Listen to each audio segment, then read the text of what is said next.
on Scoop City, joining us for the second time in, it's got to be, 2 weeks now, the Athletics' Zack Rosenblatt joining us. Zack, you're usually covering the Jets every single day, but today you have a new piece that just published on The Athletic where you basically spent the last almost half a year with Mike Vrabel, who also happens to be the number one candidate, at least, for several different teams that are looking for a new head coach. So I know you've learned tons. First of all, hi.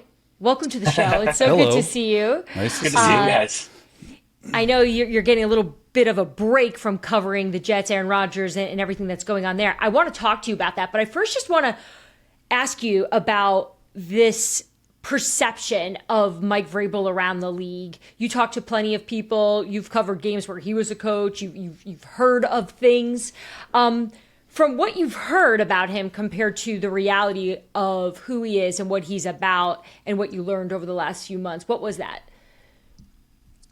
I mean, even before I get into like what people told me about him and like the things he told me, like just to pull back the curtain completely, like just the first time I met him, I fly to Nashville and we kind of we got together at this bar that he loves in Nashville. And it was kind of just for him to get my vibe and for me to talk to him. The first 30 minutes, he wouldn't even let me get a word in because he was asking me about me and my life. And I had never met him before. Like, this is my first time meeting him. So that was eye opening to me. Like, this is a guy that, again, the perception of him when you don't know him is he's this hard ass coach, hard to work with, whatever, all the stuff that's out there. He's this intimidating linebacker. But like when you just sit down with him and talk to him, like he's just not what people think he is. And I thought that was the most eye opening thing for me throughout these last 5 months, where he was very kind enough and generous enough to spend this time with me and let him kind of peel back the curtain and learn about him. But yeah, in terms of that stuff, like, I got the chance to talk to Andrew Berry, Kevin Stefanski, a bunch of coaches he coached with in Tennessee. He got a lot of players he played with. Not everybody was a huge fan of him when he was with the Titans. Like, some guys have spoken out about him, but for the most part, you talk to these people and the thing they always point to is he always had us prepared. He was really big on accountability, the way he approached like keeping us accountable. Like, that's the number one thing that always comes up. And just, they knew that every week, even if they were outmatched, they were going to be prepared and ready to play. And so you know all that, but then you also just learn about who he is as a human and all the relationships he's built over the years with these coaches and players that he's worked with. When he was with the Browns, and when you talked, he was obviously just with the Browns. When you talked to Stefanski and Barry, what were the things that stood out to you the most? Because obviously they moved up his contract. They were able to let him get out of the building, which is a huge advantage, in my opinion, to interview early for jobs. What were the main takeaways from those two? Because those are, Stefanski, 2-time coach of the year, right? Like, huge reputation out there. What were the things they said? Yeah, I think the most interesting thing is just even the idea that they were willing to bring a guy like that in that neither of them had a relationship with beforehand. And they just saw this as, this is the guy who's a great coach. We feel like we can learn from him as much as we can help him out. And so it was like a mutually beneficial thing. That's the first thing they both said to me. From the Andrew Berry side of it, before I could even finish asking the question about the perception of how he is to work with GMs, like, he cut me off and is like, it couldn't be more opposite of, in my experience. Like, Andrew involved him in the draft process. He allowed him to look at the way they, write their scouting reports, the way they talk about prospects. He even let him in on some of the top 30 visits to the facility because they really valued his insight. And Mike really felt he learned a lot from like an analytically minded organization. And then Kevin, like, the biggest thing, he kind of looks like, Mike, come as often as you want, help as much as you want, do what you want, like, make this role what you want it to be. So Mike starts out working with the tight ends and he works with the offensive line. He's a big part of the player development, working with young players, guys on the practice squad. And I think my favorite quote from Kevin was he's looking out at practice one day and Mike's lining up as a defensive end and he's getting into it with like the offensive lineman, like getting in them and getting hit. And he's like, what the F would this guy be doing if he wasn't coaching? And, I think that was kind of the vibe from everybody. Like, we can't believe he's even here with us right now is kind of how everybody spoke about him. That is a tremendous way to describe it, that they just always felt so lucky to have him. And that's how I read the story. It was an organization that didn't know much about him that invited him in. And I don't really know, and this is just really through your reporting, it didn't really seem like the Browns even knew what this experience was going to be like.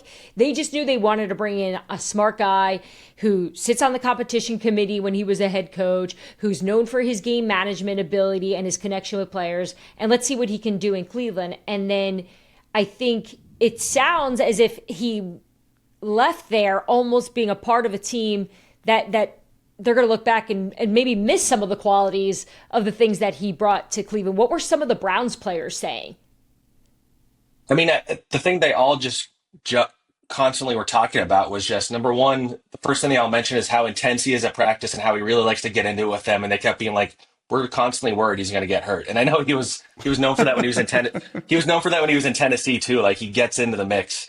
But the guys like there's something to be said, and it's kind of a cliche, but when a guy has played and he becomes a coach and he's had success, and the players can hear a guy who has played and had success in the NFL talking about things, like it resonates with them more, and that they're constantly talking about. Like, he's given us the perspective, like the tight ends and the offensive line are like, he's given us the perspective of how he would approach it if he was coming at us, whether it's a pass rush or in run stopping and things like that. And so that really jumped out to me when you talk to the players, and in general, like, they all talk about how when he first gets there, some of them are even nervous to talk to him. You know, Michael Dunn is like, I had his jersey when he was at the Patriots because I was a Patriots fan, and Blake Whiteheart, a practice squad tight ends. Like when I first met him, I'm like, oh, hi, Mr. Coach Vrabel. It's nice to meet you. And then Mike starts making fun of Blake's handshake, or he starts calling them out for doing the wrong thing in practice, or he just gives people crap. And then then they're all like, and that's when I started to figure out why he was so successful as a head coach and why he's going to be a great one for his next job. How did he feel about the end of his tenure with the Titans? Because I thought it was wild that they moved on from a guy like Braves and the success in Tennessee that he had with Ryan Tannehill and Marcus Mariota and all those guys. Like, because he interviewed for the Chargers job last year and, you know, was a finalist, didn't get it. Do you think this year off is good? But then go back to the tenure too. It's just like, it blows my mind that this guy wasn't a head coach this past year. Yeah, you know, I'd say he generally he tries to look forward. So I think like there's specifics that he probably didn't want to get into. But I would say that like it's very clear that he was proud of the way he built up that culture. He believed in what he was doing, and he thought that maybe like I don't think they were all flowing in the same direction in terms of owner and coach, and not even in terms of like them disagreeing, but more like him wanting to be more involved. And like for example, when John Robinson's fired during the season, they replaced him with Ryan Cowden as the interim. And Mike thought, and he told me this, that it would have made sense to keep going with Ryan Cowden to keep some continuity. And they kind of ignored that, and they hired Ran Carthon. And Mike did his best to try and get along with Ran. And I think they did get along. But ultimately, like, it was just heading in a direction where, you know, they weren't really listening to him, even though he had proven he deserved to be listened to. And so by the end, you know, I think even with all of that, at the end, nobody thought he was getting fired. Even if the process, if you remember it, he didn't get fired until Tuesday. And that's like a lifetime when it comes to like Black Mondays, like the day everybody gets fired. That's a lifetime. And so everybody on the staff, everybody on the roster, they're like, okay, well, it hasn't happened yet. He's coming back. And that I heard that from guys I talked to. And then you get to Tuesday and he goes in and they tell him he gets fired. It's a very brief meeting. He says to the owner, he says, you know, just give me an hour to clear out my desk and talk to my staff. This was the coolest thing. He didn't tell me this. People who worked on his staff brought this up to me out of the blue.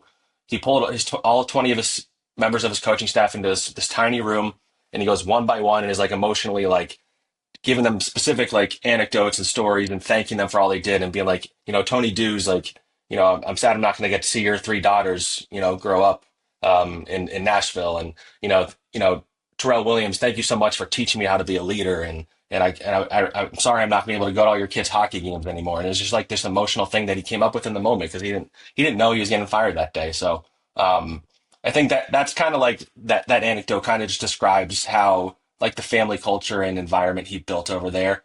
And that's kind of the part that, you know, he generally doesn't even like talking about himself in that way. So like getting him to even talk about this stuff was a challenge. But I think that's the part that you don't see with Mike Vrabel. And that's kind of why I wanted to do this story, because there's this perception about him, like I said, and there's a human side that I think people don't realize is there. Well, moving forward, I think for the teams that are interested in him, the big question mark is, well, what's he going to do at the offensive coordinator position? Obviously, he's a defensive-minded coach, and the teams like the Chicago Bears, for instance, have their number 1 overall pick, Caleb Williams, who certainly needs some guidance. You know, and obviously historically, when Mike Vrabel was at Tennessee, he had Matt LaFleur, who obviously went on to be the Green Bay Packers head coach. He had Arthur Smith, who went on to be the Atlanta Falcons head coach, and is now the Pittsburgh Steelers offensive coordinator. So historically, he's done pretty well picking the right OC.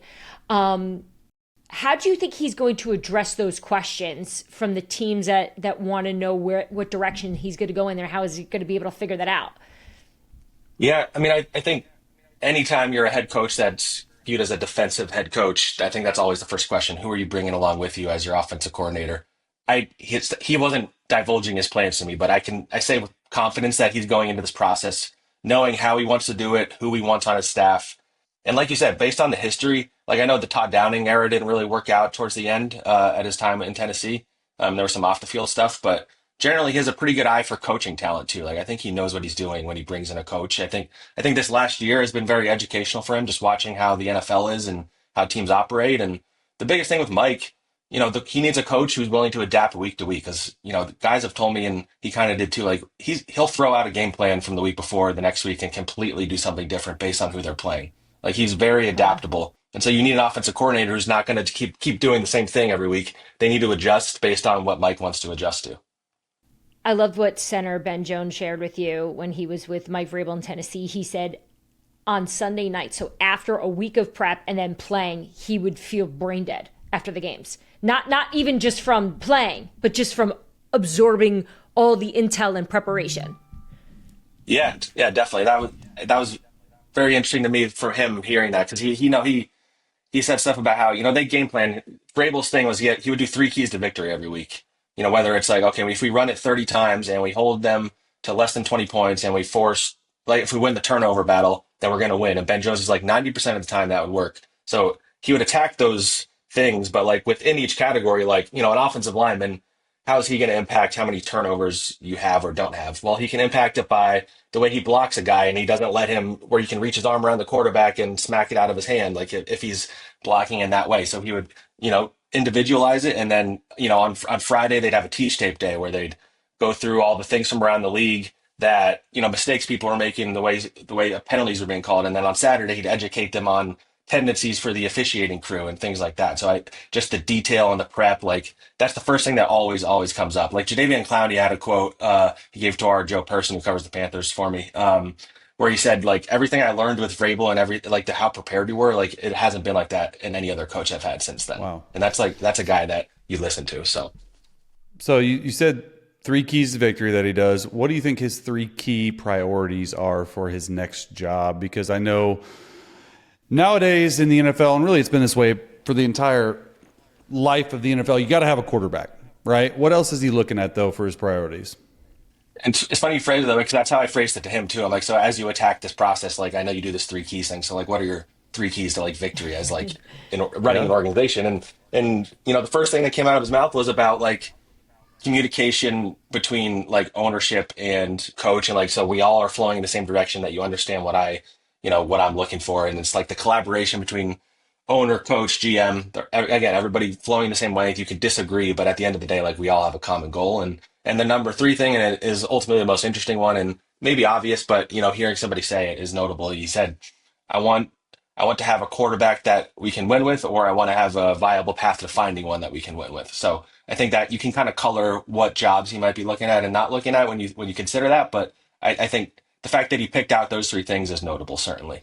When he said owner and collaboration, does he mean he just wants the owner to just like completely stay out of the peer view of football operations like the Jets? Because I heard he's interviewing, or probably will interview. Like how does that fit in with the Woody Johnson story that Diana just dropped bombs on over the world, like all that stuff? Because to me, that's not a fit. Exactly. Like if I'm Braves, I don't want an owner involved in my stuff, man.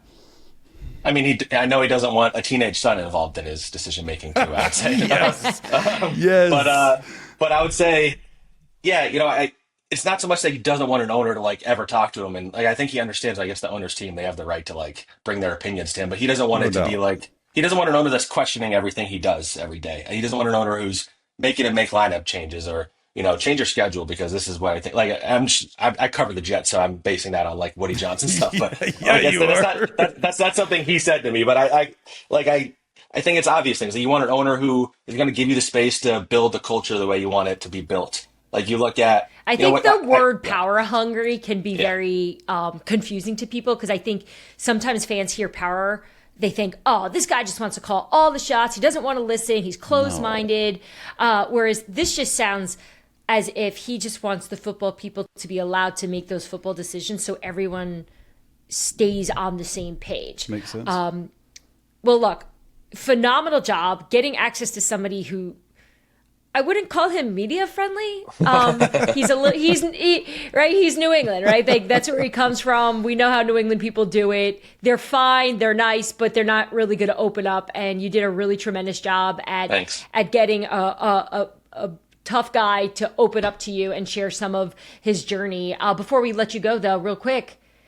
Aaron Rodgers, the New York Jets. I almost feel like every day we have to ask you, what's the state of them? Like right now, what are you paying attention to most? What are we waiting to hear?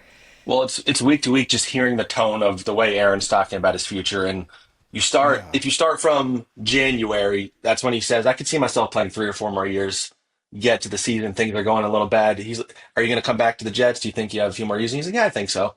You get deeper into the season, he's taking shots at Woody Johnson and making jokes about his son cutting him potentially. And then you get to the end of the season and the other day, and he's talking about how, I need some time to put my feet in the sand and really just consider what I want out of the future. And, if I want to keep playing and, if this is my last game and all this stuff, like he's done this in the past before. I think the implication is more that I don't think he thinks he's going to be with the Jets anymore. And then if he retires, he might not admit this, but I think it'll be dictated by if other teams want him or not. If they don't, he might say, I was going to retire the whole time. If a team wants him, I could see him he still thinks he has something left in the tank. So that's kind of what it is right now. It's the Rodgers conversation. I don't think it's a 0% chance he comes back for what it's worth. I think it's going to, really? I think Woody will let whoever the GM or coach is have a say in that. But I don't know that there's a GM or coach that wants a 41-year-old Aaron Rodgers and all that comes with it ultimately. Yeah. Quickly well, before you him. go, He said, hold on. I got one more question about it because we can't let Zach get off the hook. I know you got to go in 2 minutes. Good. Do you think this season and last season impact, or what kind of impact do you think it has on Aaron Rodgers' legacy? It's a very interesting question. It's a hard one to answer until it happens. I think the bigger impact on his legacy is going to be just the general noise that came at the end of his career, where it became less about the way he plays football. Yep. Like everybody's going to think about all of the stuff because he does it to himself. Like he's still talking about the vaccine on Pat McAfee's show, and I'm not making a comment on it. I'm just saying why are we still talking about? Why are we still making references to that? And so the way the Jets tenure ended is a black mark on his resume. I mean, he came here talking a big game, and then this year was an absolute disaster. He played the whole season. He didn't play particularly well for a large part of it. So ultimately, he's still one of the most talented quarterbacks to ever play this game. He has the accomplishments that'll get him into the Hall of Fame first ballot. But yeah, his legacy is going to be something that's going to be interesting to talk about because all this stuff is going to be used against him when you talk about the best quarterbacks ever now. He only won Super Bowl, and he came with a lot of drama. Like that's the story. I think. Yeah.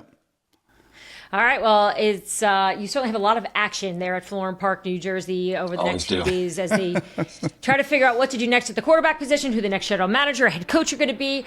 Either way, congratulations on another great piece. You are absolutely killing it this season. Zach, thanks so much for hanging out with us here in Scoop City. Thanks for tuning into Scoop City. If you want to hear more, make sure you like and subscribe. We drop our new episodes every Tuesday and Friday.